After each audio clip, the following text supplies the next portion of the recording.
Mesdames et messieurs, bonsoir et bienvenue à cette troisième soirée de la Semaine du cerveau.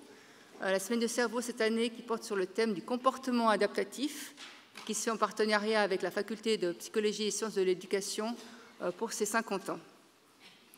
Donc ce soir, nous allons parler de l'impact des technologies numériques sur notre comportement et sur notre cerveau.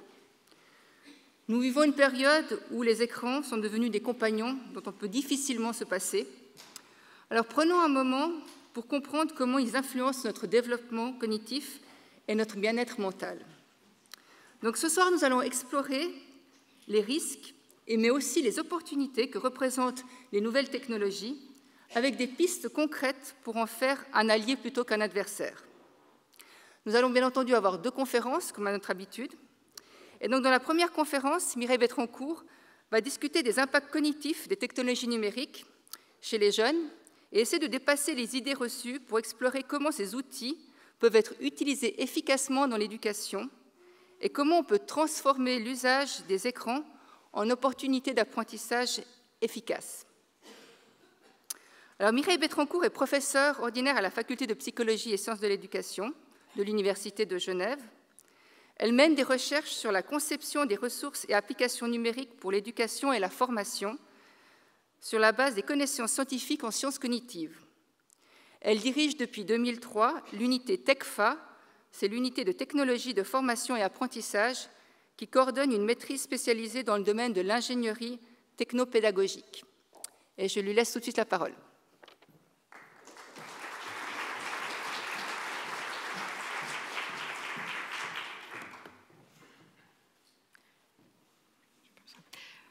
Bonjour, mesdames et messieurs. Donc, pour ma conférence, comme je remercie Mona Spiridon pour l'accueil, donc effectivement, alors j'ai un peu changé le titre si vous aviez regardé avant. Donc, maintenant, ça s'appelle des écrans pour apprendre ou pour se perdre. Donc, je vais avoir 2 volets dans ma présentation. Un premier volet qui s'intéresse justement aux impacts des technologies numériques sur les processus cognitifs et les processus attentionnels. Et un deuxième volet où on parlera en fait de ce qu'on peut faire des écrans pour apprendre. Donc sans plus tarder, alors évidemment, c'est une évidence de dire ça, on est en vie entouré d'écrans, que ce soit pour nos loisirs, notre vie professionnelle, et c'est quelque chose qui a vraiment rentré complètement dans nos habitudes, et c'est bien pratique pour se déplacer, c'est bien pratique lorsqu'on va en voyage, c'est bien pratique pour ne pas s'ennuyer dans les transports, mais des questions se posent notamment quand ces technologies sont utilisées par les plus jeunes, donc notamment en classe, dans le cadre scolaire ou à la maison, avec des inquiétudes lorsque les enfants jeunes utilisent ces technologies, peut-être de notre point de vue un peu beaucoup. Alors, avant d'aborder les différentes recherches, je voulais juste reparler de cette... Peut-être vous aviez vu passer cette information, alors c'est en anglais, mais pendant un moment, on a eu cette information que les cadres de la Silicon Valley mettaient leurs enfants dans des écoles sans écran. Et donc, le titre, c'est alors les cadres de la Silicon Valley, alors qu'ils sont en train de rendre nos enfants accros aux écrans, eux-mêmes mettent leurs enfants dans des écoles sans écran. Sous-entendu, ils savent bien que ça rend accro et qu'il faut s'en méfier.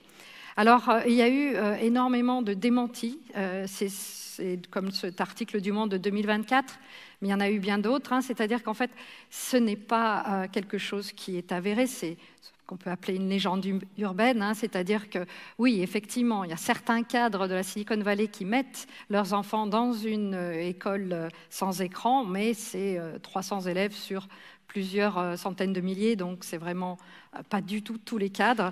Et une chose qu'ils disent, donc effectivement, qui est assez intéressante dans cet article, c'est qu'en fait, ils font face aux mêmes questionnements et hésitations que tous les autres parents. Donc ça, c'est aussi intéressant. Et puis, dans le même temps, on voit aussi que de nombreuses écoles, notamment dans cette région, se développent avec un peu une idéologie d'être proche de la nature, avec, vous voyez, cet enfant qui est proche de l'arbre, avec une idée que, bah oui, dans la nature, c'est quand même vachement mieux, on peut mieux s'épanouir. Sous-entendu de nouveau que si on fait avec les écrans, ça ne va pas être le cas. Donc, ces écoles véhiculent souvent des idées qui vont au-delà de l'apprentissage en forêt. Alors, pas toutes, je n'accuse pas toutes les écoles, mais certaines ont derrière une idéologie New Age, qui est pas très, qui risque des dérives sectaires. Alors, donc, quels sont les faits? Alors, prenons la question des écrans à l'école. Donc, ce graphique est issu de l'OCDE, des études de l'OCDE en 2022. Donc, les PISA, les fameuses études PISA, des tests à grande échelle sur les élèves des pays de l'OCDE. Donc là, on voit, c'est basé sur la déclaration des élèves. Ce qu'on voit, c'est le score en ordonnée, le score en mathématiques. Et ce qu'on voit sur l'échelle des abscisses, c'est le nombre d'heures que ces élèves déclarent utiliser les technologies numériques. Et en fait, on distingue, il y a deux courbes. Il y a une courbe qui est sur utiliser les technologies pour apprendre ou utiliser les écrans pour le loisir. À l'école, toujours, ce n'est pas le loisir à la maison. Et donc, on voit, ce qui est intéressant, c'est qu'on voit que pour peu d'heures, en fait, les performances, notamment à l'école, finalement, les scores sont plus élevés si on utilise ces écrans 1 à 2 heures. Alors, plus exactement, c'est si on a 1 à 2 heures d'écran par jour déclarés, finalement, c'est associé avec des scores en mathématiques qui sont supérieurs.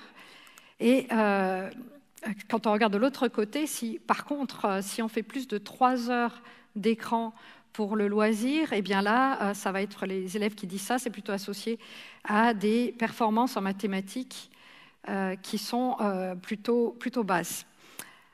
Mais qu'en déduire? Qu'est-ce qu'on doit déduire de ça, en fait? Il faut faire attention à ne pas faire un lien de causalité, parce qu'on pourrait très bien dire que c'est l'inverse. Les enfants qui ne sont pas bons en maths, qui ne sont pas bons à l'école, en fait, finalement, ils vont passer plus de temps sur leurs écrans parce qu'ils s'ennuient, par exemple.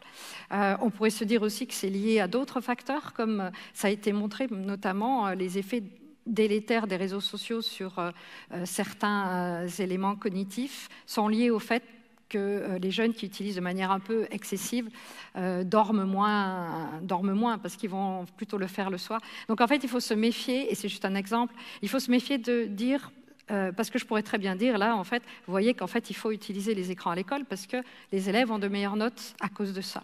On ne peut pas le savoir, ni dans un sens, ni dans l'autre. Alors aussi, on voit beaucoup ce qu'on peut appeler une sorte de croyance sur le fait qu'avec les écrans, ce qui va se passer, c'est que ça va développer des connexions ou des systèmes cognitifs et des systèmes de pensée qui sont différents. Et on entend beaucoup une terminologie qui vient de l'informatique d'ailleurs, des cerveaux qui sont câblés différemment.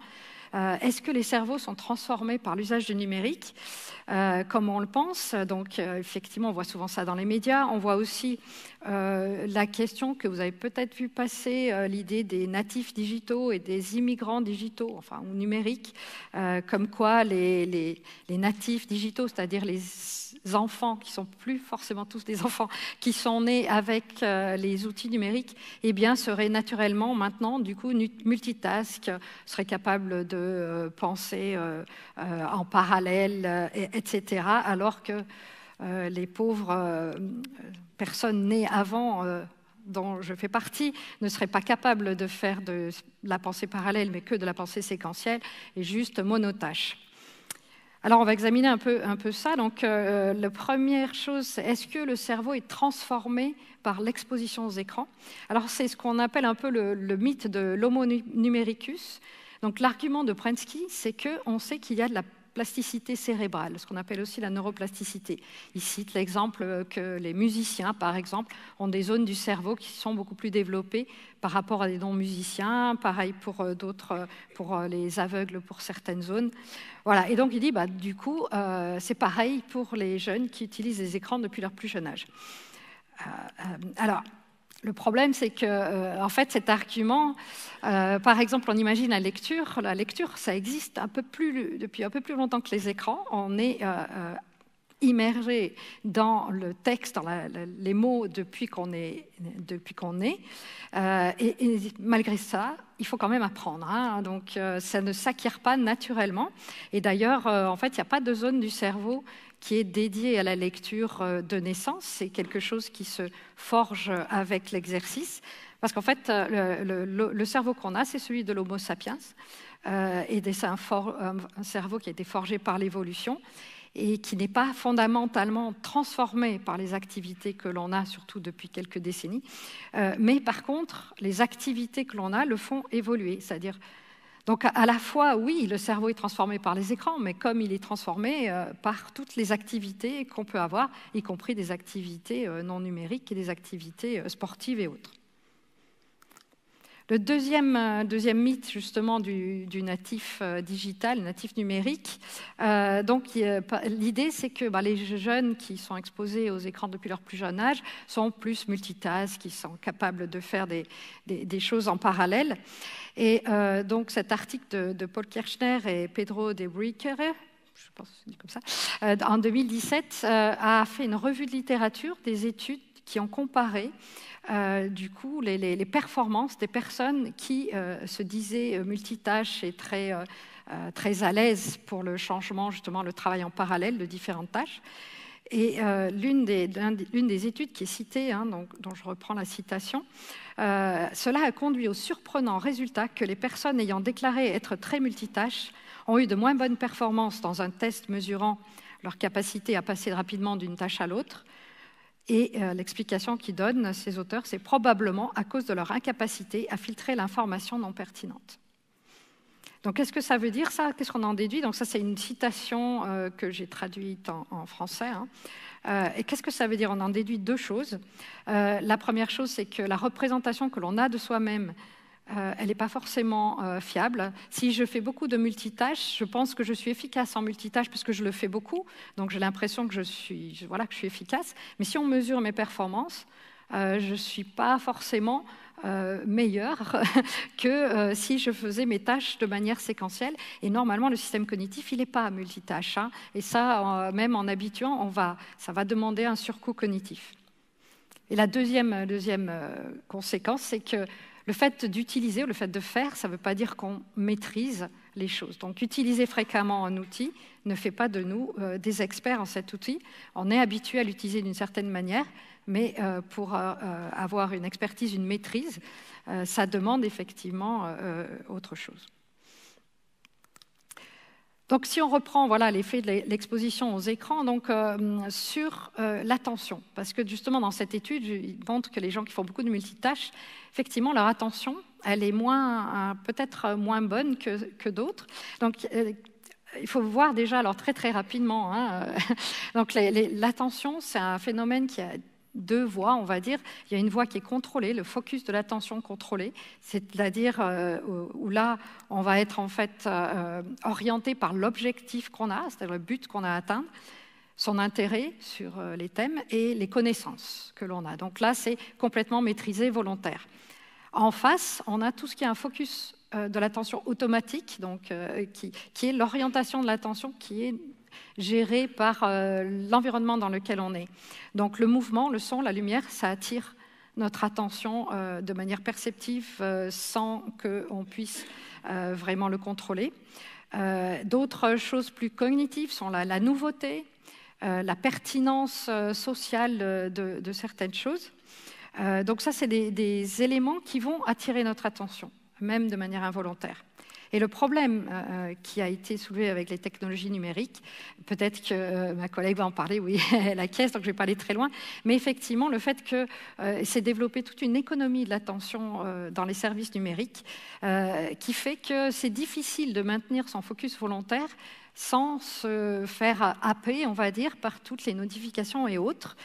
Il y a une fameuse stress qui est liée à ce que certains ont appelé le FOMO, le Fear of Missing Out, le fait qu'on se dit, si par exemple vous avez votre téléphone et qu'il vibre, Même si vous êtes en train de faire quelque chose, c'est très compliqué de se dire « oh, c'est pas grave, je verrai après ». Voilà. Donc il y a quand même tout cet aspect qui est très difficile. Et pendant que je préparais cet exposé, Firefox m'a dit que je pouvais installer un petit add-on dans mon Firefox pour pouvoir regarder des vidéos en multitâche, le multitâche en toute simplicité. Je trouvais ça magnifique que ce soit en même temps. Eh bien non, on ne peut pas faire du multitâche en toute simplicité, ça va provoquer la fatigue. Parce que si on doit effectivement toujours contrôler son attention, alors ça demande des ressources. Les jeunes sont plus vulnérables pour des raisons, alors pour les tout jeunes, c'est des raisons assez évidentes, mais pour les adolescents, c'est aussi une question de maturation cérébrale, jusqu'à assez tard. Et puis les personnes qui ont un trouble de l'attention, enfin, n'étant très large. Et donc, voilà, donc ça, c'est effectivement quelque chose qui peut être un problème. Je vais prendre le cas des jeux vidéo assez rapidement, parce que ce n'est pas le thème ici. Mais alors, le cas des jeux vidéo est intéressant parce que c'est quelque chose, surtout si on est parent, qui peut nous poser des soucis. Et puis, il y a tout un tas de croyances. Donc, il y a quelques jours, un fait divers dramatique. Et puis, vous avez peut-être vu passer ça. Le procureur a dit oui, mais c'est parce que, voilà, a confirmé la thèse de l'énervement lié aux jeux vidéo et indique qu'il a requis, voilà. Donc, ça associe de manière assez, même plus implicitement là, mais explicitement, le fait que c'est sûrement parce qu'il joue aux jeux vidéo qu'il a commis cet acte violent. Donc évidemment, là de nouveau, on associe deux choses. Heureusement que toutes les personnes qui perdent à des jeux vidéo ne vont pas assassiner leur prochain. Et donc voilà, alors on voit il y a plusieurs études qui montrent effectivement que c'est problématique aussi d'usage excessif de ce qu'on pourrait appeler de l'addiction probablement, mais ça je laisse ma collègue définir, mais effectivement il y a des problématiques qui sont liées aussi au fait que les personnes qui ont des troubles attentionnels par exemple ou d'hyperactivité vont être plus à risque que d'autres. Mais aussi sur les jeux vidéo toujours, de nombreuses études, et donc il y a une méta-analyse qui est sortie en 2018 sur les jeux vidéo, de nombreuses études montrent aussi que ces jeux vidéo, ils développent pas mal de compétences cognitives, dont notamment l'attention visio-spatiale. Contrairement à ce qu'on pourrait penser, ça développe des capacités attentionnelles. Alors après, peut-être spécifique, peut-être dans un contexte, mais quand même, ça développe des capacités attentionnelles, plus la collaboration et d'autres capacités. Donc en fait, voilà, c'est que prendre. Il n'y a pas un effet qui est forcément négatif à tous les cas, il y a aussi des effets positifs. Donc on va reformuler la question de manière scientifique. Alors déjà, on a la question exposition aux écrans et puis la question d'impact d'ailleurs, même des fois qu'on dit, ou effet. Et donc, en fait, quand on parle d'exposition aux écrans ou d'impact, on voit des choses relativement négatives. Le terme exposition aux écrans, alors moi, j'essaie de l'employer le moins possible parce que c'est comme si on avait une source de radiation extrêmement dangereuse, simplement de le regarder. Et c'est pas comme ça dans la vraie vie, il faut remplacer le fait de dire exposé aux écrans, même le temps d'écran n'est pas une variable tout à fait pertinente, mais quel type d'utilisation on en fait. Et puis pareil, les effets sur quoi? Les effets, donc on peut regarder, en effet dans les études, c'est ce qu'on fait scientifiquement, on regarde les effets sur les capacités attentionnelles, la motivation, les comportements, etc. Et le tout dépend des individus et des contextes, un peu comme j'ai montré par rapport aux jeux vidéo. Là, maintenant, la deuxième partie, c'est que je propose de réfléchir comment on pourrait exploiter les caractéristiques du média numérique pour soutenir les apprentissages. Alors, j'avais développé une typologie que je ne vais pas présenter en détail, mais en gros, se dire, finalement, pourquoi ces technologies numériques, elles sont rentrées aussi fort dans nos vies? Alors, il y a des questions économiques des lobbies, mais pourquoi on s'en sert, en fait? Et donc, en fait, les technologies numériques, elles apportent 4 caractéristiques qui ne sont pas apportées par ailleurs. La première chose, c'est la capacité de stocker des informations et de pouvoir les réutiliser après, alors les textes et autres. La deuxième chose, c'est de pouvoir les collaborer, partager. Troisième chose, qui est en fait la première au niveau historique, c'est le traitement automatique d'informations et de grandes quantités d'informations, ce qui permet l'interactivité. Et la quatrième chose, c'est le multimédia au sens large, images, vidéos, son, etc. Et dans les deux cas, ces technologies, on peut les utiliser utiliser par exemple, regarder des vidéos, mais on peut aussi créer, faire produire. Et là, je vais parler plus de l'éducation et de l'école notamment, à différents niveaux. Il y a eu un rapport de synthèse qui a été réalisé, enfin il y en a plusieurs des rapports, mais celui-ci est assez récent, en 2020.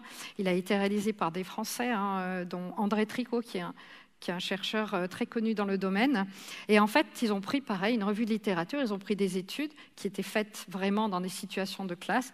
Ils ont dit, globalement, si on fait si on prend l'ensemble des recherches, qu'on regarde en moyenne ce qu'on trouve, en principe, donc ce qu'on trouve, c'est que les solutions numériques, elles aident lorsqu'il y a production, collaboration et entraînement, donc la question de l'interactivité. Par contre, c'est moins clair lorsqu'il s'agit de lecture. Alors, ce que j'appelle la lecture non augmentée, c'est simplement, vous dites aux élèves de lire un texte. Dès qu'on augmente avec des capacités de chercher dans le dictionnaire ou de faire des liens, etc., c'est différent. Et la prise de notes, donc ça, c'est pas moi qui le dis, c'est les études. Donc, il y a quelque chose dans la prise de notes qui fait que ça rend moins efficace, pour des raisons qu'on ne va pas explorer, mais qu'il faudrait explorer, que certains ont exploré. Donc, par exemple, sur cette question de production de texte, il y a quelques années, donc un étudiant de master, Felipe Pereira, que j'avais encadré, avait fait une étude dans des classes où il a comparé la production de textes de rapports scientifiques. Donc, il fallait observer la croissance des têtards, un classique, donc en 5P, des enfants de 9-10 ans. Et donc, il avait comparé papier et écriture sur tablette, sachant que les élèves changeaient, ils faisaient une semaine tablette, une semaine papier ou vice-versa. Et donc, ce qu'il a trouvé, en fait, c'est que lorsque on passe sur tablette, eh bien, on augmente le nombre de, entre autres, on augmente le nombre de mots produits. Et les élèves aussi s'estiment satisfaits parce que le rendu, il est pas mal quand même. On peut intégrer des images. Et en fait, pourquoi ils produisent plus de mots ? Tout simplement parce qu'ils peuvent facilement corriger.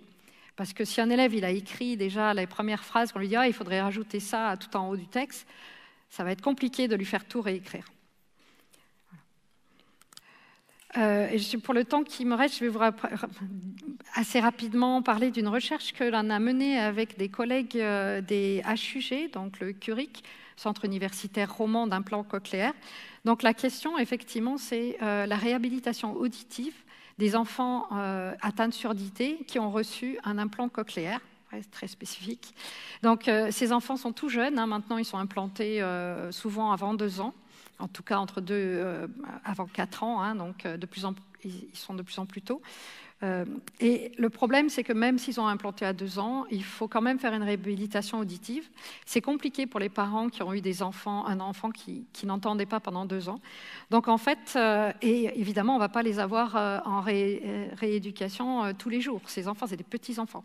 Et donc en fait, on a développé ensemble, avec les gens dont vous voyez le nom, une solution numérique qui permettait de soutenir les parents dans leur réhabilitation des enfants. Et donc il s'agit en fait d'un jeu, parce qu'évidemment, ils ont 2 ans, ça peut être qu'un jeu. Et donc, dans ce jeu, on a fait plusieurs jeux en fonction des paramètres du langage, et donc pour les amener à produire de la parole, d'où le fun speech. Et donc là, la copie d'écran n'est pas très bonne, mais l'idée, par exemple, de ce jeu-là, c'est tout simplement de produire un son à un certain rythme. À chaque fois qu'on produit un son et qu'on s'arrête, ça fait sauter la petite grenouille. Et à la fin, elle a une petite couronne sur la tête. Voilà, tout simple. L'étude clinique, justement, on a fait une étude clinique. Et dans cette étude clinique, on avait un protocole individuel quasi expérimental que je ne vais pas détailler ici, mais donc c'est un protocole scientifique qui est valide, même s'il n'y a que 11, bien sûr, on n'a pas 15 000 enfants. Voilà. Et donc l'idée, c'était de mesurer à plusieurs moments leur production orale lorsqu'ils utilisent le logiciel. Chaque élève utilise le logiciel, puis ensuite une période où il n'utilise pas, et ainsi de suite, pendant plusieurs mois. Je ne vais pas détailler parce que j'arrive un peu au bout de temps. Cette image qui n'est pas de bonne qualité, je m'en excuse. L'idée, c'est juste de vous montrer que, en fait, si on regarde, donc là, c'est sur une sélection d'enfants, on regarde leur parcours. Donc, vous pouvez imaginer vous pouvez voir que certains enfants ont une progression relativement linéaire. En fait, ils progressent avec le temps, ce qui est très bien. C'est des tout petits enfants, ils sont en réhabilitation, enfin en rééducation, donc ils progressent. Mais on voit quand même que les parcours sont très variés en fonction des enfants qui sont testés. Et ce qui est, en enquêtant auprès des parents, en fait, on voit que c'est lié aussi à l'utilisation du logiciel, évidemment, la façon d'utiliser avec les parents et évidemment la fréquence.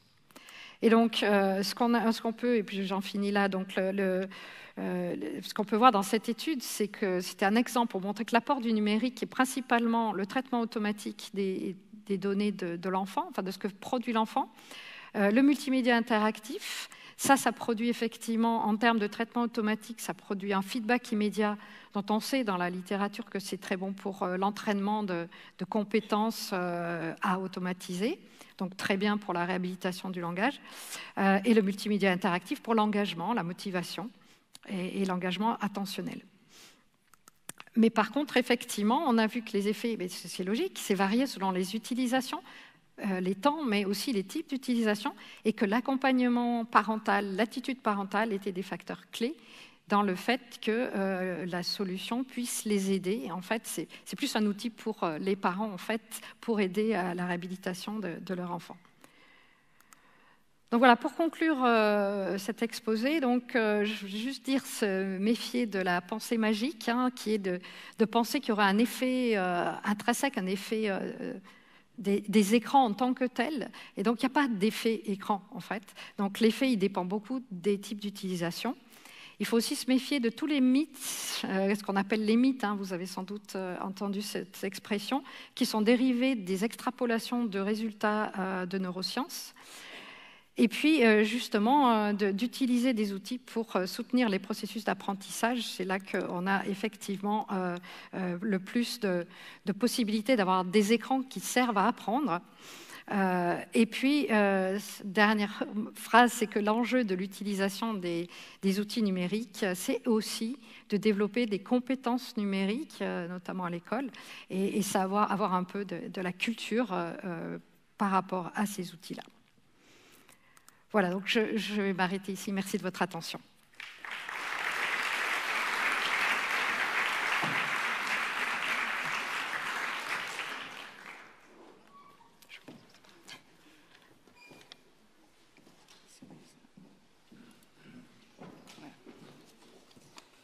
Ok, merci Mireille pour cette première présentation.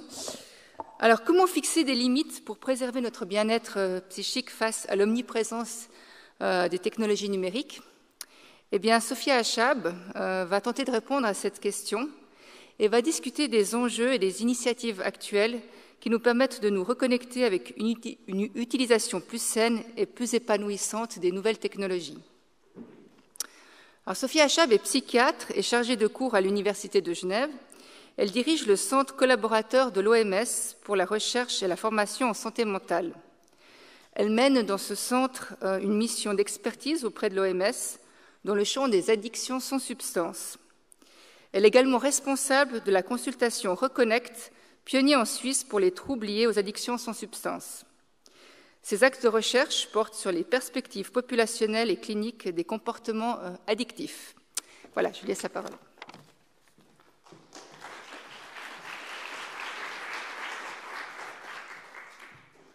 Bonsoir. Merci Mona, merci le Neurocenter pour l'invitation à parler aujourd'hui d'un sujet qui est passionnant, en tout cas je l'espère pour vous, Connect, Déconnect, Reconnect. C'est un titre que j'ai choisi à bon escient, exprès. Pourquoi? Parce qu'il y a dedans 3 thèmes importants dans notre société. Je ne sais pas si vous avez remarqué qu'au plus on a de capacité à se connecter techniquement, au plus on a de la difficulté à se déconnecter de ces objets-là et à se reconnecter avec soi et avec son environnement. Quels sont les enjeux de ce qu'on appelle les nouvelles technologies de l'information et de la communication dans la sphère privée et professionnelle? Parce que c'est important, ça s'applique aux deux. Pourquoi déconnecter est devenu un problème? Eh bien, parce que, ça c'est une Lancet Commission à laquelle je participe, qui est en cours, hein, on n'a pas encore on n'a pas encore publié le rapport, mais en tout cas, on a déjà fait un constat qu'effectivement, ce qu'on appelle un usage problématique d'Internet, au sens large, Internet, commence à poser problème. Et on commence à avoir des études qui donnent des pourcentages de prévalence. Combien de personnes, quel est le pourcentage de personnes qui seraient atteintes de cet usage problématique d'Internet dans différentes populations? Eh bien, la population mondiale, ce serait 7%. Par contre, c'est plus élevé chez les jeunes, avec notamment des types spécifiques d'usage de smartphones, par exemple, au vu de la portabilité, hein, c'est en tout temps avec nous, en plus du bas coût et de la capacité technique à se connecter et de l'offre qu'il y a dans nos smartphones. Sinon, ce serait juste des boîtes qu'on transporte. Dans une étude longitudinale à laquelle j'ai participé, donc c'était une étude européenne avec plusieurs centres, dont la Suisse, eh bien, on a essayé de voir est-ce que les personnes qui présentent à un moment donné un usage problématique d'Internet, est-ce que ça perdure dans le temps? Et donc, on avait fait 3 vagues de mesures. Première au tout début, puis à 6 mois et à 6 mois. Donc, il y en avait 3 sur une durée de 1 an. Eh bien, ce qu'on a trouvé, c'était sur des jeunes adultes européens. Ce qu'on a trouvé, 26 ans en moyenne, quasiment la moitié de femmes, c'est que non seulement le taux était plutôt faible par rapport à sous d'autres contrées, notamment dans les continents asiatiques par exemple, dans lesquels les prévalences sont beaucoup plus importantes, mais surtout qu'au bout d'une année, cela avait tendance à diminuer. Là, c'est un rapport récent de l'Organisation mondiale de la santé dans sa région Europe. C'est une étude qui est menée de manière régulière et le dernier rapport, ce qu'il montre, c'est, je pense que vous avez dû voir passer des chiffres, plus d'un adolescent sur 10 présenterait des signes de comportement problématiques des médias sociaux, notamment les filles, 13% versus 9% chez les garçons. Et par ailleurs, 12% des adolescents présenteraient un risque d'usage problématique de jeux vidéo. Et ici, ce sont plutôt les garçons qui ont la palme, 16% contre 7% pour les filles. Eh bien, ce qu'on a pu voir aussi, ce qui a fait qu'on a pu classer certains types de troubles d'usage d'Internet, puisque ce n'est pas Internet, je vous le dis déjà, ça c'est le premier take-home message, il n'y a pas d'addiction à Internet comme il n'y a pas d'addiction aux écrans. Internet n'est qu'un vecteur. Les smartphones ne sont que des objets, mais qui permettent d'accéder à un certain nombre d'offres en ligne, peu chères, extrêmement attractifs, très variés, et auxquels on peut accéder en tout temps. Donc c'est potentiellement la dictogénicité, ce serait de ces offres-là. À voir. Eh bien, certaines, au vu des données scientifiques qui se sont accumulées depuis à peu près depuis mi-2000, les années 2000, on a pu en tout cas pouvoir avoir suffisamment d'évidence scientifique pour que l'Organisation mondiale de la santé décide, et que ce soit validé par l'entier des pays, que 2 troubles méritaient de faire partie des troubles addictifs sans substance, le jeu de argent, y compris en ligne, et le jeu vidéo, majoritairement en ligne. Donc ce sont devenus des troubles mentaux de type addictif. Ce sont des troubles addictifs. Ça ne veut pas dire que ce sont les seuls, c'est juste au niveau de la science, de manière suffisamment claire, permet de pouvoir dire que ces 2-là, en tout cas, de par leur évolution, de par les mécanismes neurobiologiques, de par les patterns au niveau clinique, au niveau de toutes les études qui ont été faites, qu'il y avait une proximité, quelque chose qui ressemble, qui est assez similaire, des addictions avec substance, néanmoins avec certaines spécificités. D'autres types d'usages, comme les achats compulsifs et les réseaux sociaux, ne sont pas formellement dans cette classification-là comme des troubles mentaux, mais peut-être en devenir parce qu'il y a un certain nombre de similitudes et d'évidences au fur et à mesure. Alors, passion ou pathologie? Où est-ce qu'on met la frontière? Comment je fais? Ça, c'est une question que j'ai toujours. Moi, j'ai 20 ans d'expérience clinique. Souvent, on me pose, mais c'est combien? Alors, ce n'est pas c'est combien, la question est mal posée. C'est au détriment de quoi? Et au détriment de, donc ça c'est des rapports de l'Organisation mondiale de la santé, donc le premier en 2015, qui a motivé après donc, toute l'action annuelle de l'Organisation mondiale de la santé qui a abouti in fine à l'intégration jeux vidéo, jeux d'argent, c'est qu'il y avait de plus en plus d'évidence un problème de santé publique par rapport aux effets d'utilisation prolongée de choses au travers d'Internet, notamment en termes de sédentarité, au niveau musculo-squelettique, au niveau de la capacité de développement des jeunes enfants, au niveau de la compétition négative avec des secteurs de vie importants et peut-être éventuellement de la suicidalité, bien entendu le sommeil, voire des troubles d'usage des substances concomitantes. Que disent les évidences? Là, c'est une revue de la littérature, une revue récente, qui dévoile un peu qu'est-ce qu'on a réellement comme effets qui ont pu être identifiés. Ce qui est le plus saillant, c'est qu'il y a un effet, effectivement, il y a plusieurs méta-analyses qui révèlent, c'est l'agrégation de plusieurs données, de plusieurs études, qui, in fine, aboutit au fait que anxiété et dépression, a priori, seraient liées avec un usage excessif, problématique, prolongé d'Internet ou d'offres en ligne. AMS, c'est activité sur écran et médias sociaux, et qu'il y a aussi des effets de manière immédiate, mais aussi à long terme, sur des données importantes de notre vie qui sont la durée et la qualité de sommeil. Les données scientifiques sur le fonctionnement cognitif, eh bien, il y a des associations positives et des associations négatives, donc à prendre avec énormément de précautions, comme le disait ma collègue. Néanmoins, ce qu'on peut dire, c'est que, comme elle le disait, le multitâche, avec les médias, on a une capacité limitée à pouvoir se concentrer sur plusieurs choses en même temps. Eh bien, ça réduit la capacité à filtrer des informations qui sont pertinentes pour ce qu'on veut décider, et de pouvoir focaliser et se concentrer sur une tâche unique jusqu'à sa complétion.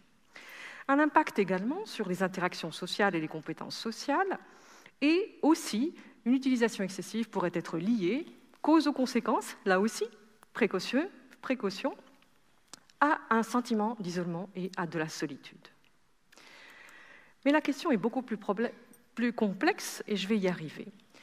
Les grandes catégories, je vais essayer de simplifier le complexe dans un premier temps, les grands risques psychologiques qui pourraient être liés à un usage excessif du numérique, dépendance, addiction, stress et surcharge émotionnelle, et un impact sur l'estime de soi. Vous avez beaucoup entendu aussi que, notamment, ça touchait les jeunes filles, mais pas que, au travers de certains médias sociaux dans lesquels on se compare par rapport à une norme de plus en plus idéalisée, avec des filtres qui embellissent un certain nombre de personnes et d'environnements, avec des partages de choses qui sont magnifiés, et donc on se compare négativement par rapport à tout ce qui est posté, et ça péjore notre estime de nous-mêmes.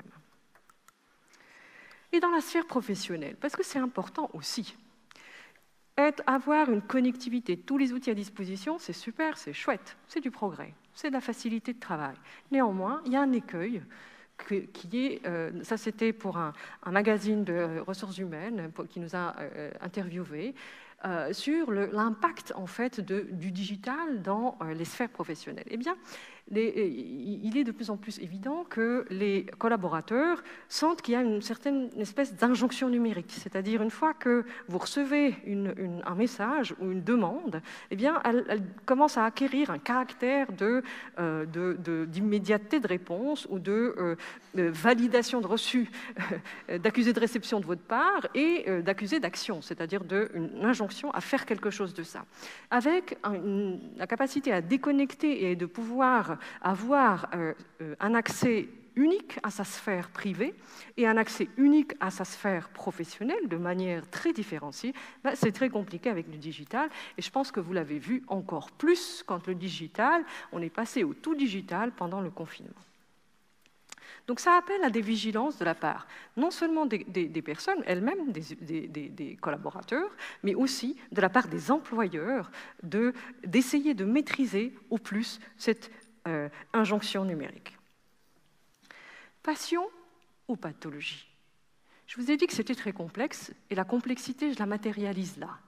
il faut obligatoirement, pour pouvoir parler d'addiction, quelle que soit l'addiction, avoir en même temps 3 éléments importants.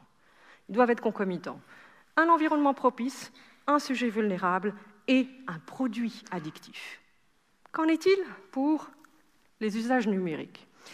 Ça, c'est le groupe de travail auquel j'ai fait partie pour l'Office fédéral de la santé publique. On a essayé de dire, OK, l'OMS reconnaît jeux de hasard et d'argent, reconnaît jeux vidéo, mais pas les autres. Qu'est-ce qu'on fait en Suisse? Comment est-ce qu'on traduit ça en termes intelligibles pour nos professionnels? La décision a été prise de pouvoir avoir 2 types de terminologie à utiliser selon qu'on se situe du côté de la clinique, de la recherche et de la médecine ou qu'on se situe du côté des institutions psychosociales, fêtières ou grand public. Mais grosso modo, je la fais courte, c'est un continuum. Ça ne vient pas, plouf, du jour au lendemain, usage problématique d'Internet. Il y a un continuum. Il y a quelque chose qui fait que à un moment donné, c'était un usage dit normal, fonctionnel, et à un moment donné, c'est devenu un usage problématique, voire un usage addictif. Est-ce que tout est addiction et que si on n'a pas les critères d'addiction, il n'y a rien du tout, circuler, il n'y a rien à voir? Non. Il y a aussi une gradation. Il y a de l'usage, mais il peut y avoir de l'abus, c'est-à-dire un usage problématique, tout comme pour les substances, et une addiction. Le mot-clé ici que je souhaite que vous gardiez en tête, et c'est ce qui a été retenu aussi par l'Organisation mondiale de la santé au bout de X années de discussion dans notre groupe d'experts, c'est de dire au fond, c'est pas en termes de nombre d'heures, c'est pas en termes de choses particulières, généralisables, etc., mais c'est interne à la personne, c'est quelque chose qui doit être personnalisé. La manière de le faire, c'est de dire, au fait, il y a un critère. C'est très important à prendre en compte, qui est la péjoration fonctionnelle. Un individu faisait des choses importantes, qu'il aimait, qu'elle aimait, etc., n'est plus capable de faire ces choses importantes en lien avec cet usage-là. Combien c'est trop? Le combien, ce n'est pas un nombre d'heures, je ne vous donnerai jamais ce type de réponse, et je résiste beaucoup à le donner. Néanmoins, la question du temps est importante à prendre en compte parce qu'il y a plusieurs dimensions à aller regarder. Il y a la durée, la fréquence et l'intensité, j'évite le mot exposition, les forces motrices du comportement problématique, c'est-à-dire quelle est la fonction de cet usage. Qu'est-ce qui me drive, qu'est-ce qui me mène à utiliser ça? Ce qu'on appelle, parfois, il y a des mécanismes qui sont du coping, c'est-à-dire faire face à quelque chose. C'est gérer des émotions, gérer des difficultés, etc., ou échapper. Et la troisième, c'est au détriment de quoi? C'est quelles sont les conséquences négatives? Je la fais un petit peu plus complexe, avec une équipe genevoise et américaine, mais la collègue Daphné Bavelier, qui est connue pour ses travaux sur les usages positifs des jeux vidéo notamment, eh bien, on a été regarder dans des données dans le jeu League of Legends pour se dire, est-ce qu'au fond, le nombre d'heures jouées est capable de discriminer usage problématique, problème de santé mentale ou pas, addict. Eh bien, ce n'était pas le nombre d'heures qui était le plus prédictif d'un usage problématique. Ce qui était prédictif, c'était les facteurs psychologiques, notamment en termes de troubles, anxiété, dépression, hyperactivité, qui étaient les facteurs les plus influenceurs du devenir d'usage problématique d'Internet ou pas. Là, c'est plusieurs études que j'ai faites depuis plus d'une décennie pour essayer de comprendre un peu quels sont les mécanismes sous-jacents, et notamment, quand je vous disais, c'est la rencontre d'un individu vulnérable dans un environnement propice avec un produit addictogène, je suis dans la partie individu vulnérable.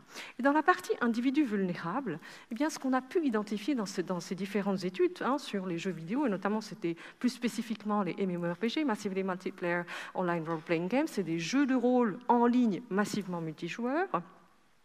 On joue avec d'autres personnes pour atteindre des objectifs en commun, en groupe. Eh bien, ce qu'on a pu identifier, c'est qu'il y avait des facteurs de personnalité qui pouvaient être liés avec un usage problématique dans ces jeux vidéo-là, notamment en termes de haute impulsivité, faible estime de soi, des tendances à l'anxiété, Mais ce qui était le plus intéressant, c'était au niveau motivationnel. Ma collègue en a parlé tout à l'heure. Qu'est-ce que je recherche en fait dans ces univers-là? Eh bien, ce qui était lié, un facteur de risque par rapport à un usage problématique de ces jeux vidéo-là, était le fait d'être motivé par de la compétition, par de l'avancement, par un besoin de réduire son anxiété au travers de ces jeux vidéo, un besoin de réconfort, une plus grande satisfaction personnel et un sentiment de pouvoir. C'est-à-dire ce que je cherche au fond dans cette activité est très particulier. Et certaines choses que je cherche vont être associées à un risque d'usage problématique d'Internet.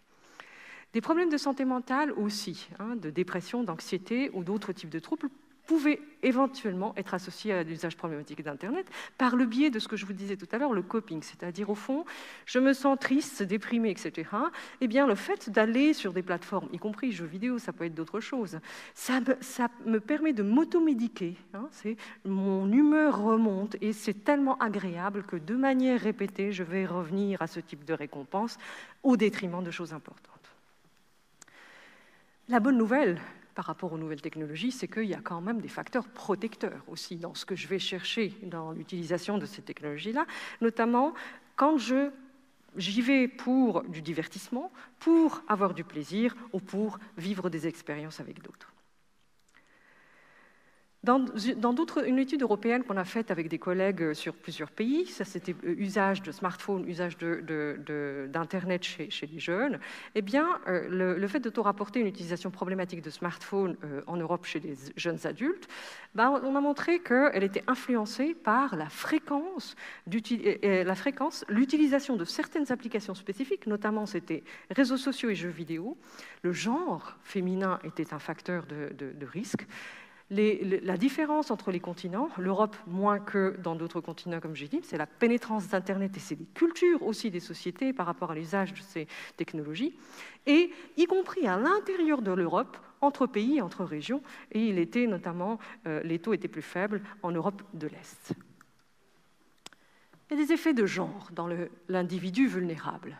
Et les femmes ne sont pas aussi vulnérables de la même manière que les hommes, et c'est important de le prendre en compte dans les prises en charge et les évaluations, parce que, tout à l'heure je vous disais, il y a déjà une affinité des filles pour les réseaux sociaux et une affinité des garçons pour des jeux vidéo, mais il n'y a pas que ça, il y a aussi ce qu'on va y chercher, la manière dont on les utilise, et les expériences, par exemple, j'avais encadré une étudiante de master pour un mémoire sur les jeunes filles qui jouent aux jeux vidéo, les expériences sont différentes, ce qu'elles cherchent dans les jeux vidéo, c'est très différent, et elles ne s'intègrent pas forcément dans les groupes masculins de joueurs de jeux vidéo. Donc vraiment, quelque chose à prendre en compte, la spécificité de genre.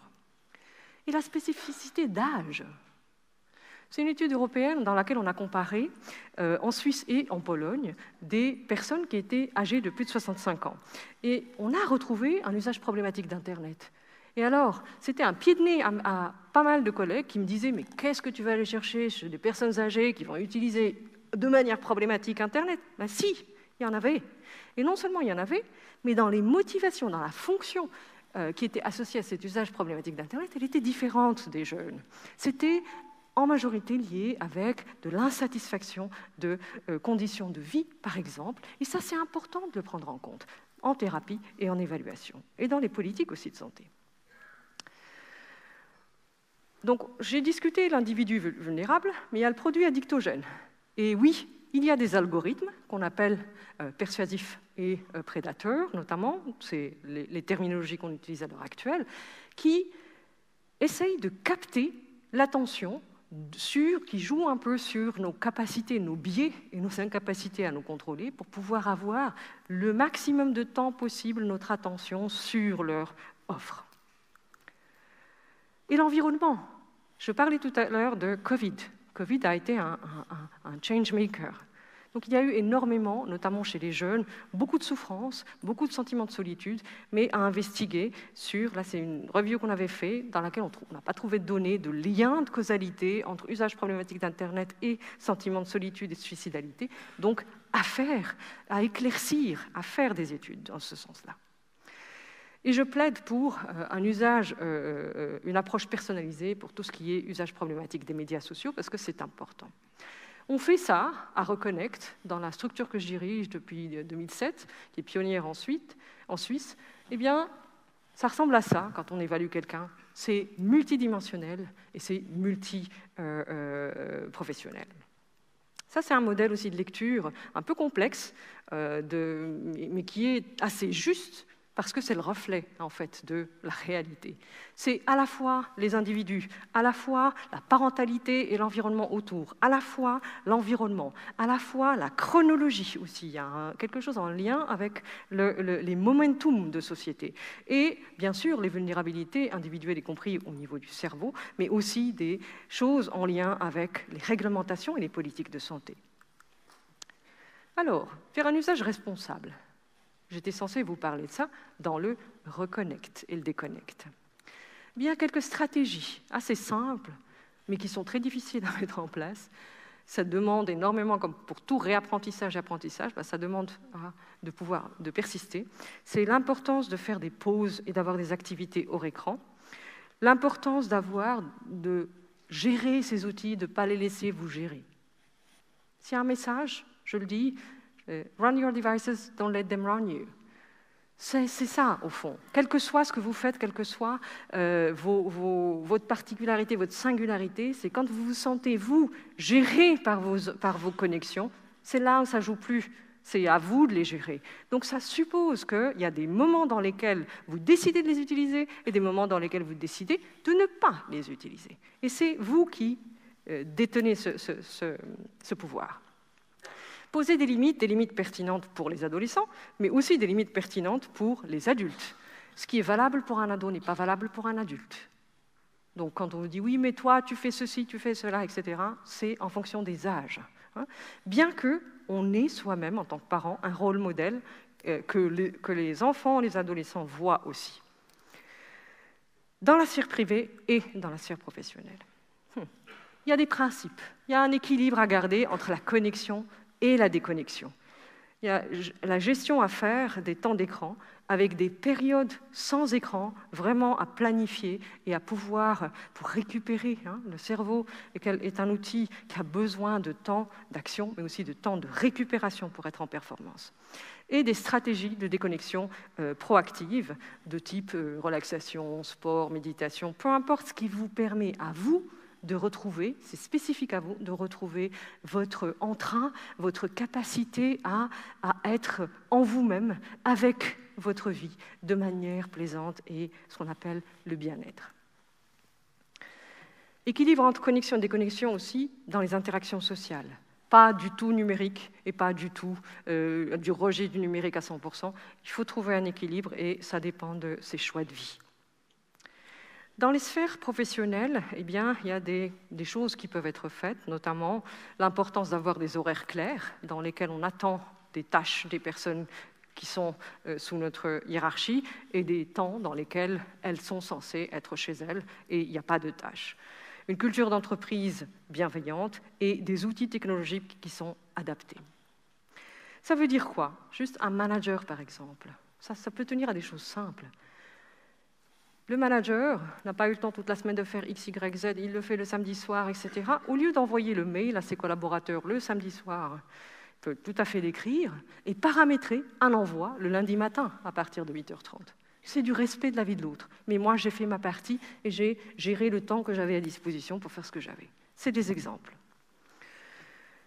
Une importance vraiment très, très marquée à avoir sur l'éducation aux médias numériques.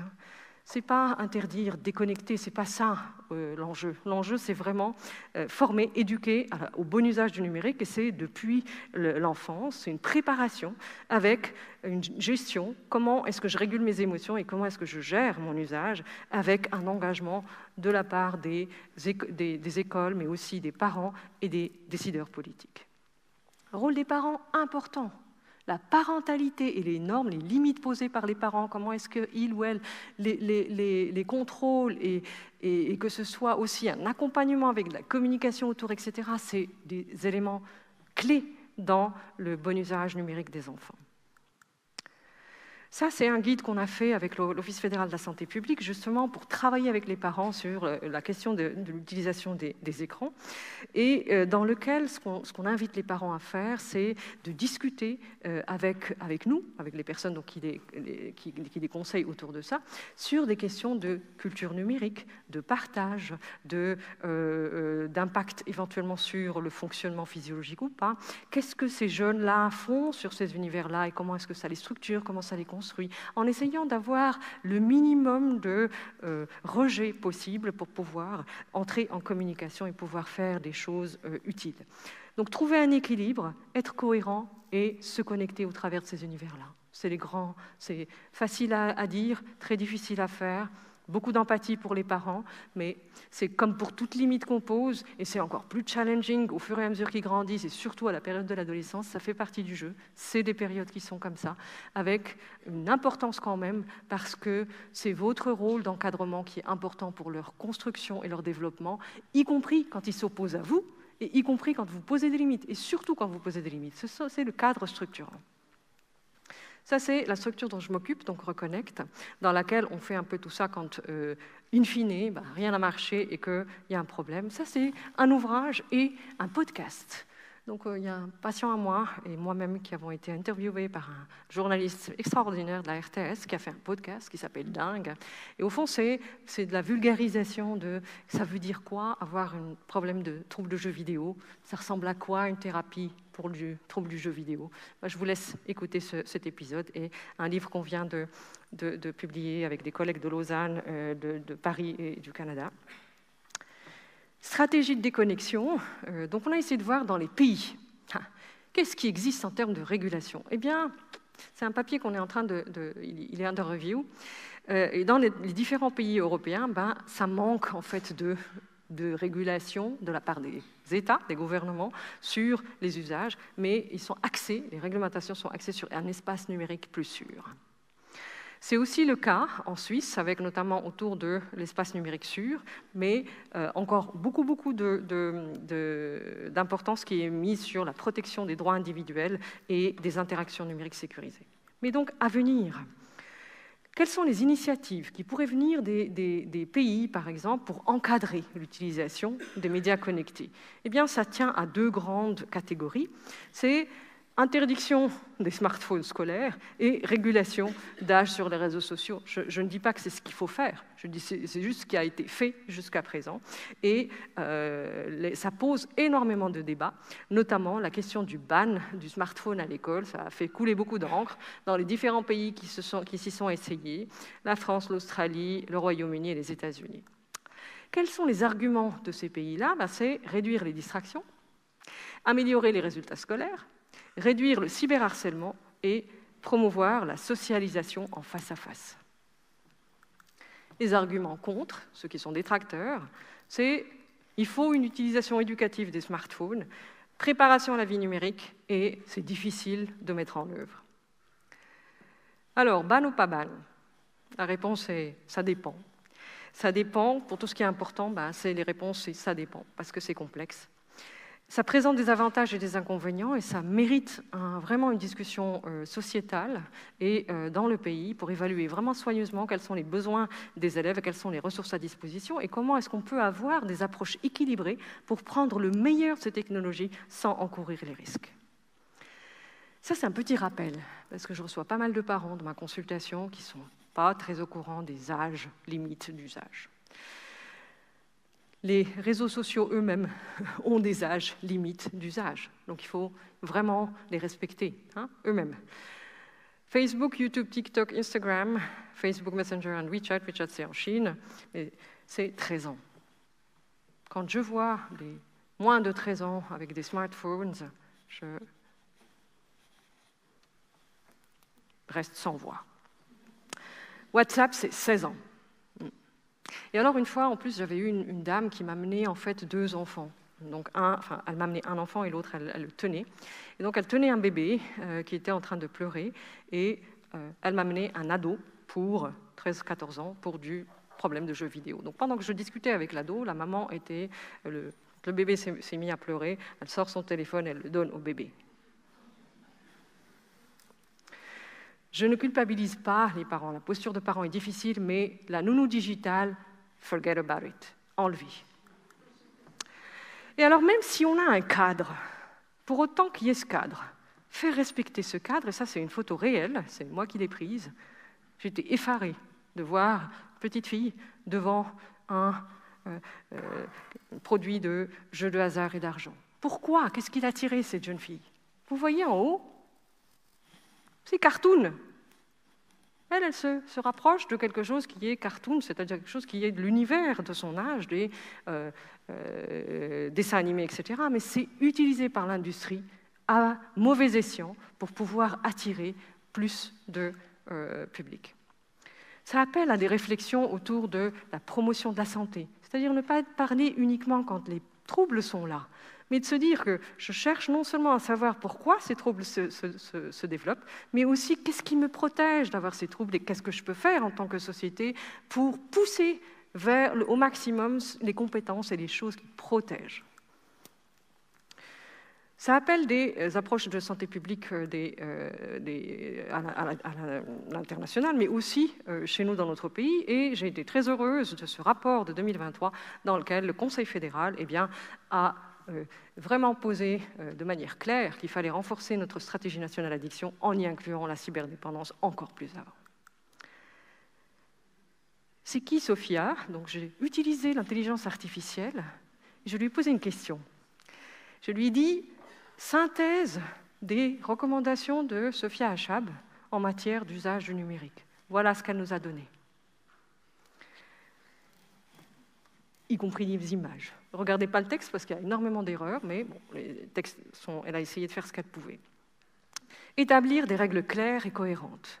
Définir des plages horaires, créer des zones sans écran, respecter les règles ensemble, encourager des activités hors écran, donc des loisirs alternatifs qu'on partage également, planifier des moments en famille, utiliser les outils de contrôle parental, configurer les filtres et les limites, surveiller sans envahir, éduquer à une utilisation responsable, donc sensibiliser au risque, mais encourager aussi la réflexion critique, et favoriser une utilisation positive des écrans en privilégiant les contenus éducatifs et la création plutôt que la consommation. Promouvoir un sommeil de qualité, pas d'écran avant le coucher. Routine apaisante avant le coucher. Encourager la communication ouverte, discuter des émotions qui sont liées à l'utilisation des écrans, être à l'écoute de ce qu'ils y font, sans juger, adopter les règles à l'âge et aux besoins. Jeune enfant et ado, ce n'est pas les mêmes règles. Prendre du recul en tant que parent, éviter la culpabilité et se former soi-même parce qu'on est assez vite dépassé au rythme où ça va. Encourager l'autonomie progressive, donc gérer son temps et fixer des objectifs ensemble. Et ça, c'était des tips que j'avais développés pour Children's on Screen. C'est une entité américaine en fait, qui essaie de produire des guides pour des parents. Et au fond, dedans, il y a quelque chose que l'IA a oublié, qui est se sentir légitime en tant que parent pour fixer les limites, avoir des pauses fréquentes régulièrement, des activités hors ligne, mais surtout vérifier et contrôler le nombre d'applications, c'est valable pour nous aussi, avec des notifications push activées. Désactiver les notifications, maîtriser les notifications, désactiver surtout la nuit. Faire attention, les red flags, quand un enfant ou un ado inverse son rythme, il dort la journée, joue la nuit, et qu'il se passe des choses au détriment, sur Internet, au détriment des centres d'intérêt habituels.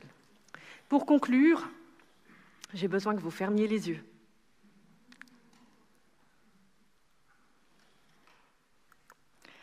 Imaginons un monde où les enfants et les adolescents naviguent en toute sécurité dans le vaste océan numérique.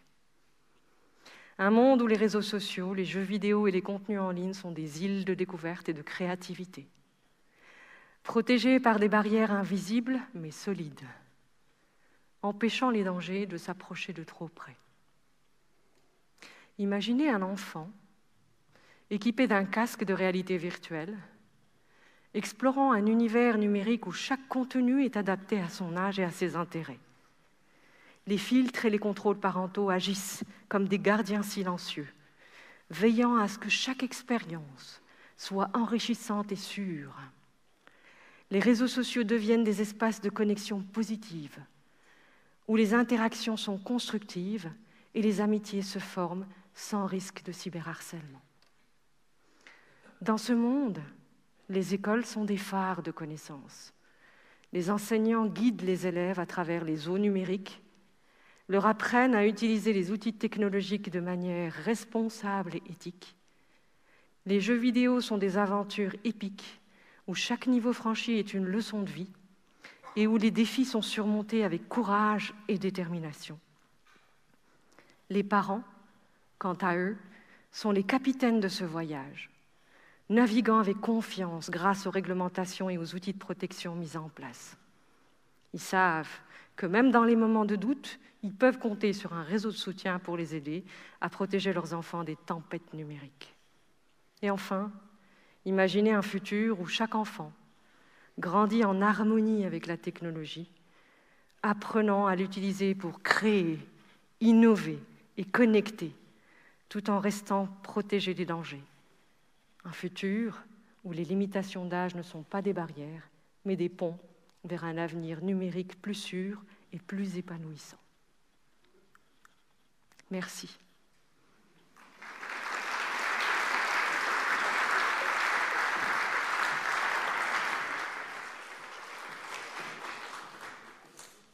Alors, merci à nos deux intervenantes. Je leur demanderai de prendre place ici. On va prendre les questions.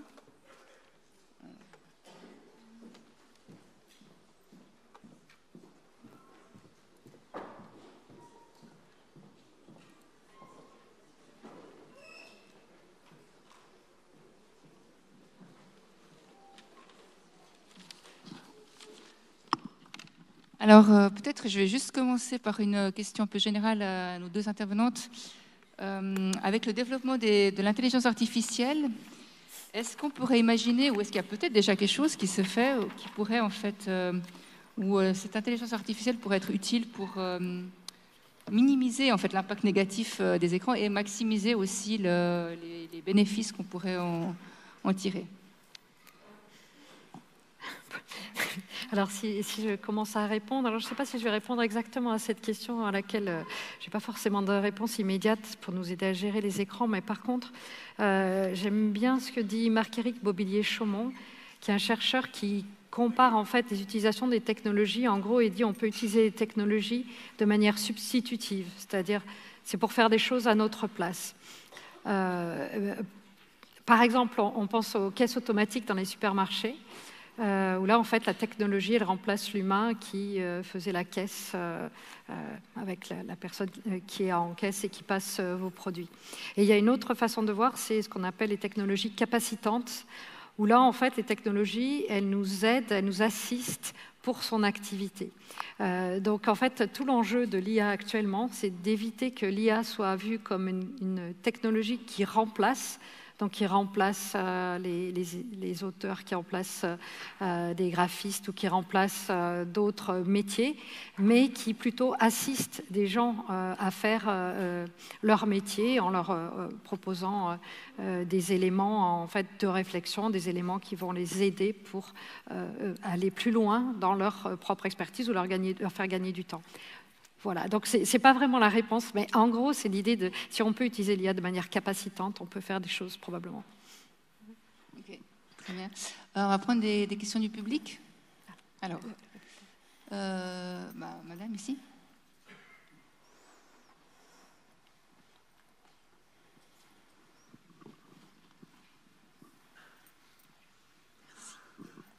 Oui, bonsoir.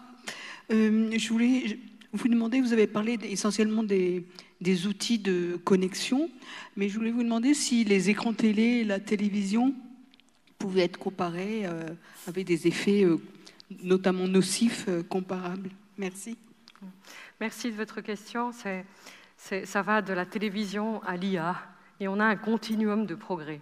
Un continuum de progrès qui fait que ce progrès-là nous arrive de manière de plus en plus interactive et de plus en plus immersive, dans laquelle, effectivement, le risque de d'avoir des difficultés de déconnexion va peut-être être beaucoup plus important pour un TikTok, une télévision, mais néanmoins, la base, c'est la même. C'est-à-dire cet objet-là qui peut permettre d'avoir accès à tout plein de choses, qui est une fenêtre sur des choses, eh bien, quelle est la place que je choisis de lui donner dans ma vie et dans la vie de mes enfants?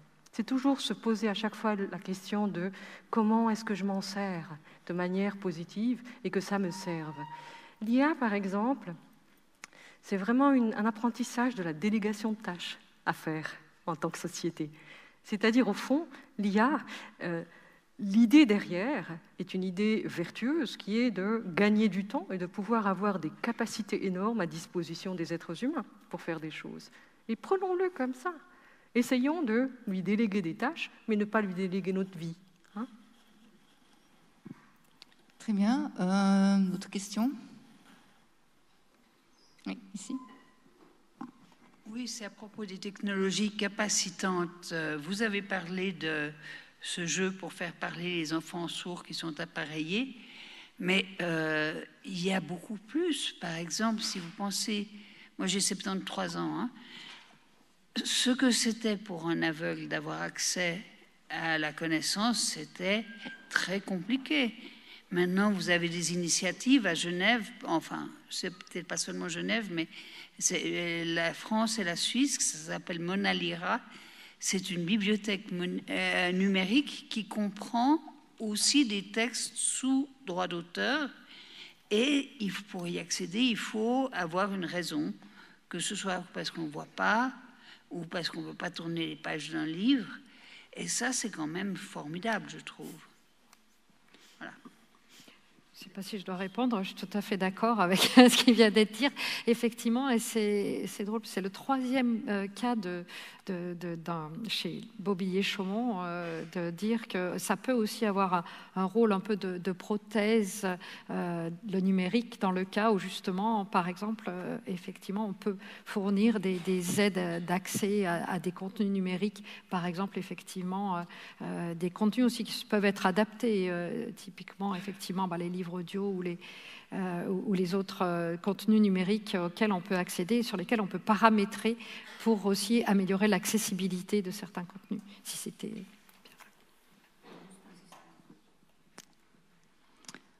Voilà, oui, une question là-haut. Oui.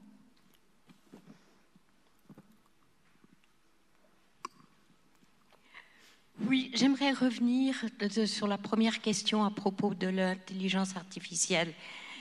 Dans l'avenir, bien sûr, nous devrons avoir des enfants actuellement qui seront capables de dialoguer pour maintenir l'intelligence artificielle à notre service et qu'elle ne nous dépasse pas. Donc, ils vont être obligés de dialoguer avec cette intelligence artificielle, donc être très performants en numérique.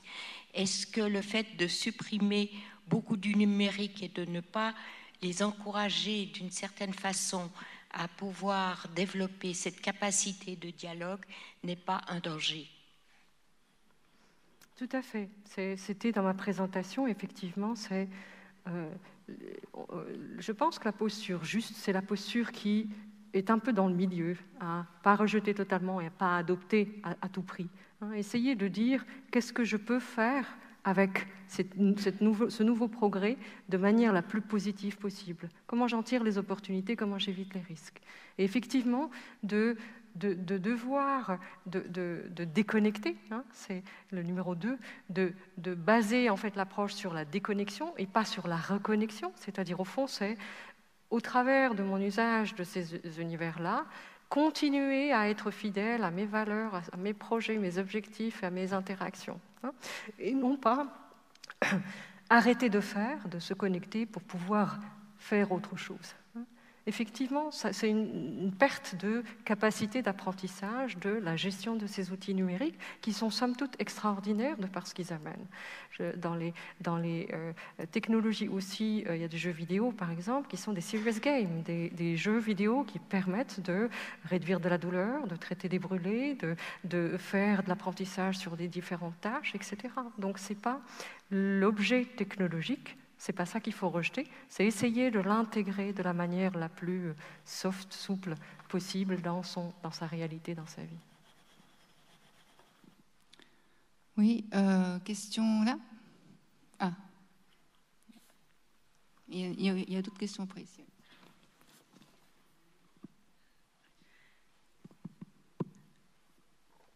Bonjour, alors moi ma question c'est comment est-ce qu'on peut être sûr de former correctement des enfants qui sont formés par des adultes qui ne vivent pas leur réalité? Enfin, je donne, mais je pense que pourquoi les adultes ne vivent pas la même réalité en fait? Parce qu'on vit dans la même époque, donc alors évidemment de toute façon chaque génération a ses codes, on va dire, parce que forcément, on ne fait pas exactement comme on fait les parents. Mais je ne comprends pas pourquoi vous dites qu'ils n'ont pas la même réalité, les parents.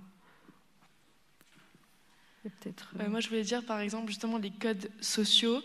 Les parents n'utilisent pas, enfin, les adultes en général, n'utilisent pas la technologie de la même façon que les enfants. Les réseaux sociaux, par exemple, peuvent paraître assez péjoratif pour les adultes, mais c'est aussi un moyen de communication pour les adolescents ou les enfants. Et comment est-ce qu'on peut restreindre l'utilisation mauvaise des réseaux sociaux alors qu'on ne connaît pas forcément leur bonne utilisation? Parce que c'est une question de dialogue. Alors, on ne connaît pas, je pense que je ne vais pas refaire toute la présentation que j'ai faite, on connaît, on a un certain nombre d'évidences. Ce qui se passe, c'est qu'au fond, c'est quelque chose de propre à chaque individu. Je le redis à nouveau. Les limites qu'on pose, elles sont dans un contexte donné, par âge, par genre, par type. Désactiver des notifications la nuit pour pouvoir dormir, je pense que c'est quelque chose d'assez universel. Sinon, la capacité à dormir n'est pas présente. Ce sont ce type de choses, essayer de déconstruire les automatismes négatifs qui vont être, par exemple, utiliser des réseaux sociaux pendant qu'on est en train de manger, etc. Il faut être attentif à ce qu'on mange pour pouvoir avoir un message de satiété qui arrive au cerveau, pour pouvoir après profiter de son alimentation, etc. Les conflits intergénérationnels, parce que je pense que c'est de ça que vous parlez, entre le monde dit, ce que vous dites, vous nommez les adultes et les enfants, mais c'est des générations différentes avec probablement des cultures différentes et même certaines générations. À l'intérieur d'une génération, on peut avoir des gens qui sont plus à l'aise. Ce qu'on appelle la digital literacy, c'est le fait d'être l'aisance à utiliser des outils, et ça peut se retrouver à n'importe quel type d'âge et inversement. Des jeunes qui vont être plutôt réfractaires à l'utilisation d'un certain nombre d'outils connectés. La posture, c'est une posture nuancée entre ce que ça peut amener de positif et ce que ça peut amener de négatif. Très bien. Alors, madame avait une question ici, oui, et puis après là-haut, oui.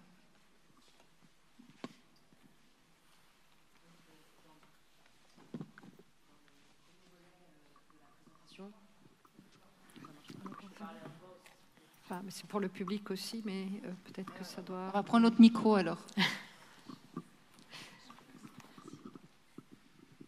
Merci. Donc, dans le premier volet de la présentation, vous avez parlé du fait qu'un individu qui souffre d'un trouble de l'attention ou de l'hyperactivité, que ce soit un facteur aggravant dans un rapport problématique à n'importe quels écrans. Est-ce que vous arrivez rapidement à développer un petit peu sur ce facteur-là et la raison pour laquelle il peut être aggravant? C'est à moi que ça s'adresse? Oui, il me semble que c'est vous. Moi, je n'ai pas bien compris le début de la question. Donc, vous avez parlé du fait que le trouble de l'attention peut être un facteur aggravant. Et donc, juste rapidement en dire un peu plus sur ce point. Alors, c'est vrai qu'avec ma collègue qui est quand même peut-être un peu plus experte sur ce que je veux dire qu'en fait, c'est que lorsqu'on a des technologies qui sont faites pour justement avoir des processus, et c'est exactement, en fait, vraiment plus à ma collègue de répondre, mais donc ces technologies sont faites effectivement pour maintenir notre attention parce qu'on a des processus attentionnels volontaires qui sont qui ne sont pas automatiques, qui sont contrôlés, qui sont coûteux, et des processus attentionnels qui sont involontaires, qui dépendent de l'environnement, qui, eux, vont être automatiques. Donc, en fait, c'est très compliqué de garder une attention volontaire pendant longtemps. Si on est en plus, voilà, avec les notifications et d'autres éléments. Je ne sais pas si c'est de ça dont vous voulez que je parle. Voilà. Et donc, la question, effectivement, c'est exactement comme disait ma collègue, c'est que ça va particulièrement être difficile, soit effectivement sur des personnes qui sont plus vulnérables parce qu'elles sont jeunes ou parce qu'elles ont déjà des troubles. Alors, j'ai parlé des troubles attentionnels, mais il y a d'autres troubles apparemment. Mais également, ça peut être en cas de fatigue. Et donc, quand on est fatigué, on va avoir encore plus de mal, en fait, à résister. Hein. On a tous connu ce scroll infini où on se dit, mais qu'est-ce que je suis en train de faire? Et puis, en fait, ça nous garde. Et donc, c'est vraiment la question de l'attention. C'est un phénomène, si on veut l'attention volontaire, c'est un phénomène coûteux et qui donc prend des ressources. Oui, ici. Madame. Comment est-ce qu'on peut concevoir le rôle de l'IA dans le fonctionnement du cerveau? Le rôle de l'IA dans le fonctionnement du cerveau. Je passe, je ne suis pas une experte de l'IA. Quand vous dites le rôle de l'IA dans le fonctionnement du cerveau, c'est l'impact de l'IA sur le cerveau ou comment l'IA peut modéliser le cerveau? Sur le cerveau, oui. L'impact de l'IA sur le cerveau, c'est un peu comme, je pense, de nouveau, peut-être, je passe la parole. Je ne suis pas experte en IA, donc il faut vraiment différencier les choses. L'IA, c'est un grand fourre-tout dans lequel il y a un certain nombre d'applications qui sont de nature, qui utilisent des mécanistiques d'intelligence artificielle, mais je ne suis pas ingénieur en informatique, donc je ne peux pas vous en parler. L'effet de l'IA sur le cerveau, l'IA est toute nouvelle dans notre société. Pour pouvoir en avoir un effet sur le cerveau et l'étudier, il va falloir faire des études longitudinales, de pouvoir suivre sur plusieurs années pour pouvoir définir les impacts éventuellement sur le cerveau. Quel type d'impact, qu'est-ce qu'on recherche? Je ne suis pas une experte du tout de ce domaine-là. Alors peut-être pour compléter, parce que je connais un peu l'IA en fait, mais c'est vrai que en fait le truc c'est qu'aucune technologie n'a un effet direct sur le cerveau. C'est la façon dont on va s'en servir. Un peu comme on disait précédemment, si on utilise l'IA pour s'aider, pour faire sa tâche, en déléguant des tâches à la technologie plutôt que de tout déléguer, à ce moment-là, il n'y a pas de raison qu'il y ait des impacts très négatifs. Donc en fait, l'IA, déjà, c'est tout un ensemble de systèmes et c'est aussi la façon dont on va l'utiliser, garder le contrôle, c'est pour ça que j'avais passé la parole, c'est-à-dire qu'en fait, il n'y a pas d'effet direct ni de l'IA ni d'autre chose sur le cerveau, ça va dépendre de la façon dont on s'en sert. Si on délègue tout, effectivement, et qu'on ne fait plus de lecture, on ne fait plus rien, plus d'écriture et qu'on délègue tout à l'IA, évidemment, ça va poser ce souci pour les individus qui font ça. Très bien. Moi, j'avais une question pour Mireille. En fait, est-ce qu'on a des études qui montrent des différences dans l'apprentissage de différentes matières avec les écrans? Est-ce que pour certaines matières, les écrans seraient plus efficaces que d'autres? Et puis notamment, je pensais, parce qu'il y avait tout ce boom autour des applications pour apprendre les langues, comme Duolingo et tout ça, et que finalement, beaucoup de gens sont un peu déçus finalement, parce qu'ils se sont rendus compte que ça n'a pas tellement d'un impact positif sur leur apprentissage.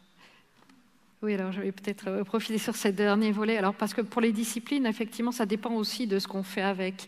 Donc, toutes les disciplines qui demandent notamment de la modélisation numérique, donc les sciences, effectivement, c'est assez approprié parce qu'on peut faire des simulations, des calculs. Donc ça marche bien, mais après, on peut utiliser la vidéo dans de multiples domaines, genre l'histoire, la géographie, ce genre de choses. Donc, en fait, c'est juste que ça n'aura pas exactement les mêmes technologies qu'on va utiliser. Donc, mais toutes les disciplines peuvent bénéficier si elles utilisent pour l'objectif qu'elles visent. Par rapport aux applications de langue, alors ça c'est très intéressant, ce qu'on appelle le micro-learning, qui a beaucoup fleuri, et notamment pour les langues. Donc ça utilise effectivement des mécanismes d'interactivité, du multimédia, des sortes de récompenses à chaque fois qu'on fait une bonne réponse, avec un parcours qui est vu comme un parcours sans erreur. Alors pour ceux qui auraient cette culture-là, c'est très behavioriste, c'est-à-dire qu'en fait on fait un parcours, on apprend au fur et à mesure, on ne se trompe pratiquement jamais. Le problème, c'est que c'est très répétitif par définition. Et que effectivement, pour apprendre les langues, par exemple, pour apprendre, c'est pas juste reconnaître des mots et enfiler des mots sur une phrase, c'est également toute la logique interactive que l'on a et savoir dialoguer avec des personnes. Donc ça qui se fait que par la pratique sociale. Mais ceci dit, j'ai une expérience personnelle où j'avais utilisé cette petite application avant d'aller en Espagne. J'avais jamais appris l'espagnol. J'ai utilisé cette application pendant 3 mois. À peu près 3-4 mois quand même, et effectivement arrivé là-bas, j'arrivais à comprendre la base du dialogue, ce qui nous a bien aidé parce que finalement personne d'autre dans le groupe, et en fait par contre j'étais pas capable de parler. J'étais capable juste de lancer une suite de mots, incapable donc de parler, et bon alors pour le quotidien, pour les vacances ça va très bien évidemment. Après c'est un peu, je pense que c'est ça aussi qui fait que les gens abandonnent au bout d'un moment. Oui, parce qu'en fait on dit souvent que les gens ils apprennent des phrases un peu type, ils n'arrivent pas tellement à aller plus loin qu'après les phrases types. Parce que déjà, on n'a pas de grammaire dans ces outils-là en général, très peu, ce qui fait qu'on ne peut pas composer, on ne peut pas créer dans le langage. Okay. Une question là-haut? Oui. Oui, merci pour la présentation très intéressante. J'ai une question. Vous avez dit qu'il faut bannir les nounous, les smartphones nounous, et pourtant c'est tellement une réalité. On a peut-être peine à vous comprendre. Est-ce que vous pouvez mettre peut-être parler plus fort? Oui, je voulais revenir sur les nounous. Vous avez dit qu'il faut bannir les nounous, les smartphones nounous, mais c'est tellement une réalité. Et moi, je me pose la question, je vois donc ces jeunes parents qui sont natifs, comme vous dites, qui sont maintenant parents et qui sont tout le temps en train de délivrer ce smartphone pour occuper. Et je trouve qu'il y a une baisse de l'interaction, de la discussion avec les enfants. Je le vis dans mon quotidien professionnel et je suis assez marquée et je me demande comment ça va évoluer, comment les enfants évoluent. Et d'ailleurs, je trouve que les petits sont très choqués eux-mêmes et souvent se manifestent contre les portables des parents, les tout petits. Oui. Merci pour cette remarque-là qui est vraiment très pertinente en effet. Il y a des études qui ont été faites dans ce type d'interaction parents-enfants, notamment dans l'enfance précoce. Et c'est pour ça qu'on ne recommande pas du tout en fait, l'usage d'écran avant l'âge de 2 ans. Ce qui est très très important pour la structuration du bébé, c'est le regard que le caregiver, ça peut être la mère mais ça peut être quelqu'un d'autre, une figure d'amour et de soin, et de pouvoir avoir cette interaction avec un regard qui est partagé, un regard œil à œil. C'est très très important dans la construction et dans le fait de porter, dans le contact aussi corporel. C'est très important dans la construction en fait de ce bébé-là, et le fait de donner par exemple un outil qui surstimule au niveau sonore, visuel, etc., et qui fait que juste de l'observation passive de contenu, pendant que dans les suites de une crise émotionnelle, c'est-à-dire il y a un pleur, il y a quelque chose de l'ordre de la gestion d'émotions qui ne peut pas se faire sous une autre forme que le cri, les pleurs, etc. Mais ça veut dire qu'au fond, au plus on va répéter cette séquence-là, tu pleures, tu es triste, tu manifestes, tu cries, etc., je te donne cet objet-là. Comment est-ce que ce bébé-là va apprendre à réguler ses émotions? C'est-à-dire plus tard, en tant qu'enfant et en tant qu'adolescent, voire adulte, je suis triste, je suis en colère, je fais quoi? Je vais sur ces écrans-là, je suis incapable de gérer, d'accueillir en moi cet état émotionnel qui est une émotion négative et de pouvoir communiquer ou en faire quelque chose ou laisser passer cette charge émotionnelle. Ça touche à des questions de base autour de la capacité aussi à réguler ses émotions, autour de la capacité également de pouvoir gérer les frustrations, hein, je veux, j'ai. Hein. Plus la séquence est courte, plus ça ressemble à de l'addiction. Ça veut dire qu'il n'y a pas de pensée, il n'y a pas d'engagement de mon cerveau dans sa partie rationnelle qui décide, en fonction d'un certain nombre de paramètres, de faire un choix d'utilisation ou pas. Plus la séquence est courte, plus il y a de l'automatisme. Ça veut dire que c'est mon cerveau reptilien qui est en jeu, c'est lui qui est aux commandes. Et mon cerveau reptilien, c'est des choses basiques. Ce sont des automatismes et des réflexes autour de rejet, attrait, récompense. C'est des séquences qui sont courtes dans lesquelles il n'y a pas de prise en compte de mes expériences passées, ni de mes décisions pour mon futur, pour le bien. Et donc, essayez autant qu'on peut, en tant que parents, de privilégier des équilibres entre de la connexion et de la déconnexion, de pouvoir offrir des possibilités aux enfants de se construire en dehors de ces univers-là aussi, je ne dis pas que, mais aussi, c'est-à-dire c'est les deux, et de pouvoir aussi, il y a une dame tout à l'heure qui a parlé de réalité, la capacité à distinguer aussi ce qui est réel de ce qui est abstrait, de ce qui est virtuel. Nous, adultes, on est capable de le faire. Certains enfants, à certains âges, ne sont pas en capacité de le faire. Ils peuvent voir des choses, mais leur capacité d'apprentissage ne va pas pouvoir être opérante parce qu'il n'y a pas une juste compréhension du contexte réellement dans lequel se font les choses. Et c'est des choses qui sont très très importantes en termes de construction, construction et développement, des capacités d'autorégulation, des capacités attentionnelles, etc. Merci. Très bien. Est-ce qu'il y a encore une dernière question? Ok, alors, tout en haut là-haut. Oui, ok, la dernière question.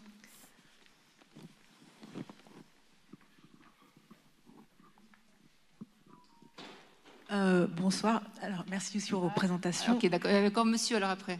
Ah, pardon, désolée. Allez-y. Ouais, J'avais juste une question par rapport aux...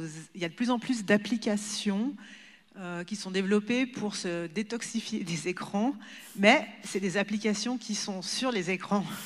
Donc, que pensez-vous de ces applications? Est-ce qu'elles sont quand même utiles? Ça dépend. Pourquoi ça dépend? Ça dépend de vous. Qu'est-ce que vous voulez en faire? Est-ce que vous avez un besoin de vous déconnecter totalement de ces univers-là? Pourquoi? Qu'est-ce qui justifie cet état de fait? Si c'est votre choix, ok. Si c'est des applications qui existent sur ces univers-là, il y a des modes offline aussi, il y a d'autres choses qu'on peut faire, ne serait-ce que d'être en soi, de faire d'exercices, de sortir marcher, d'être dans la nature, mais un certain nombre de choses, mais il faut que ça vous parle, il faut que vous vous sentiez engagé et concerné par ça, il faut que ça vous fasse plaisir à vous. Et donc, c'est des choix. Ce que j'en pense, c'est que si c'est OK pour vous dans votre économie psychologique, dans ce que vous avez décidé de ce que vous souhaitiez faire et ne pas faire, c'est OK, même si elles sont sur des univers digitaux. Et why not? Très bien. Il y avait encore, voilà, monsieur, la dernière question, et puis après, on va finir. Bonsoir. J'aurais une question au niveau de AI ou IA. Est-ce qu'elle est consciente?